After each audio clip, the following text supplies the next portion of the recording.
Hello everyone, thank you for being here and giving me your time. Today I'll be walking you through the journey that led to the creation of this language learning app, Say Something, where you can learn a new language with short, easy lessons anytime at your pace. So let's get started. Our agenda for this presentation is the user persona that we created, challenges and goals faced by that persona, the prototypes that we created based on our user stories, usability tests that we conducted using that prototype, learnings and findings from those usability tests, and our next steps. Let me introduce you to our persona, Aryan. He's a high school student who's studying at Shubhumi, a school in Bangalore, India. Aryan is about to graduate his high school and he would love to go outside India to pursue his higher education. He's been looking at some schools in Europe and has narrowed down a few. His challenge is that he wants to feel at home in the new place and culture, and as part of that, he wants to learn the language of the place he is going to. The problem statement, or the reason for designing this app, was that Aryan needs a way to learn the basic vocabulary and simple phrases of a new language in a way that can fit into his busy schedule. Keeping this in mind, here's what I had originally proposed. You can see the splash screen, which shows the name of the app, Say Something. The onboarding process was basically asking for you to choose the language you want to learn and the daily goal you want to set for yourself to learn that language. It would then take you straight to the sign-up process, where you were asked for your email and creation of a password. Once you sign up, you could then start seeing what options you had for your learning journey to begin. You could either choose a topic that would take you to a list of topics already curated by the app, or you could review a topic you had already learned in the past. Once you pick a topic of your choice from the Choose Topic section, you could see that each topic, as seen in the third slide, will have a set of phrases that you can tap on to reveal the new language translation. You can also hear the phrase in the new language as soon as it appears and if you tap on it. Once you go through the phrase, you could X out the screen to go back to the previous screen where you would choose the next phrase. The navigation bar at the bottom will let you navigate to the home, review to review a topic, friends to let you invite a friend to join the app, or settings to let you see and change your settings and other personal details. To review a topic, you could either tap on the home icon on the navigation bar or go straight to the review icon on the navigation bar. In review topic, you would then be asked to pick the topic you would like to review. There are 3 ways in which you can review each topic. You could choose flashcards, puzzle, or quiz yourself. Once we had the basic prototype, we decided to take it to the field and conduct usability tests. So we chose 4 people, including our persona Aryan, and the others with varying ages from 16, 20, 47, and a 35-year-old. We conducted these tests in person at my home using my iPhone and the Marvel app with the prototype uploaded. We handed the app to the users, gave them each 4 tasks to complete, and started recording their reactions. The tasks we requested were opening the app and signing up to get started, trying out a lesson, trying out a review lesson, and inviting a friend.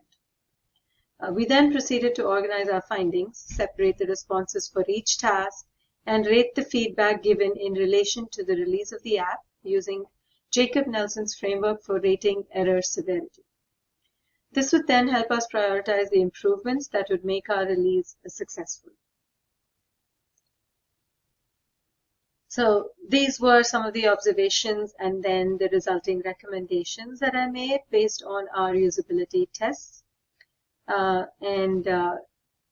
Let me just share a few of my observations there. First of all, in the first task where we asked the user to sign up and get started, they found a little bit of a disconnect where they were expecting to open the app and kind of explore it and see what the app has to offer, when abruptly they were asked to sign up.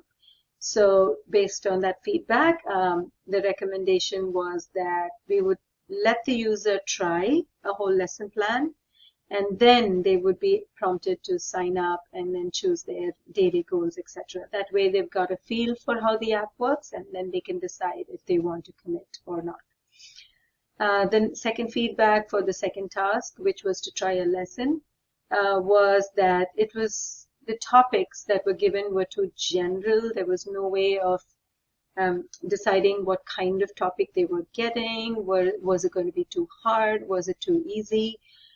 So we decided to break that down further to give them two choices: simple words and then phrases, and then more complex phrases based on their level of proficiency with that language that they're starting to learn.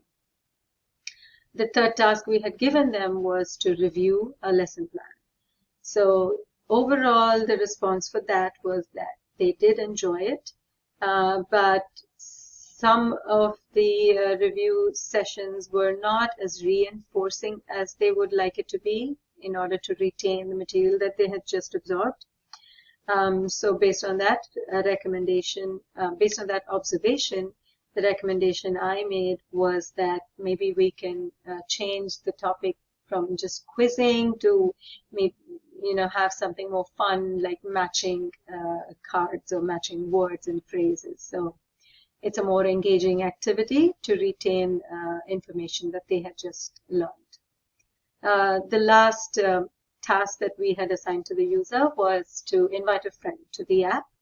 And when the users tried to engage that feature, they had many questions on what would happen if the friend was invited, how would they be connected with their friend, what was the activities that they would be able to do together. So based on this feedback, the recommendation was that more ideation was needed for this feature to be rolled out.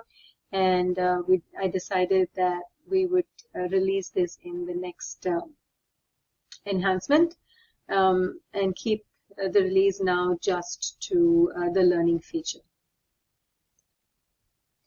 So based on our user testing, we have updated the onboarding to have a level of proficiency section. So you can see here when the app opens, they now see the languages they can choose and then what level they are in that language that they want to learn. So if they are a beginner, then the next page, which gives them an option to choose a word or choose a topic, will have beginner level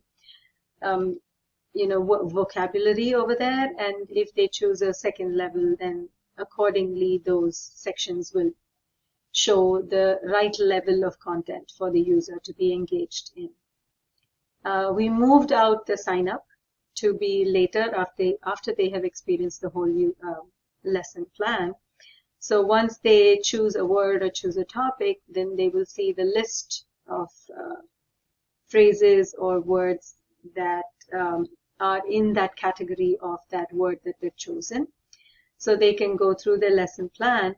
And here we've also added a next button in the words pop-up so that they don't have to click on the X. It's more intuitive. They'll see the next button. They can go to the next phrase or word without having to go back to the previous screen and click on it and come back again. It's a more seamless flow. And they also get a reinforcement, a nice pop-up with some confetti and messages that are encouraging. Once they have completed that task, the sign up will then appear, like I mentioned before. The user will be asked to sign up, and here is when they can also choose their goal for how long they would like to spend on learning this app every day. So based on the feedback, it made more sense to ask for this question now rather than as soon as they saw the app and opened it for the first time. And here they will also be asked to acknowledge that they can receive notifications or they would not like them. Once they've made those choices, they can go back into the app and then learn a new lesson. Or if they would like to review a lesson, then the navigation bar at the bottom will have the review option for them. Once the user clicks on that navigation bar, they'll be able to see three options, which are flashcards, puzzles, or match.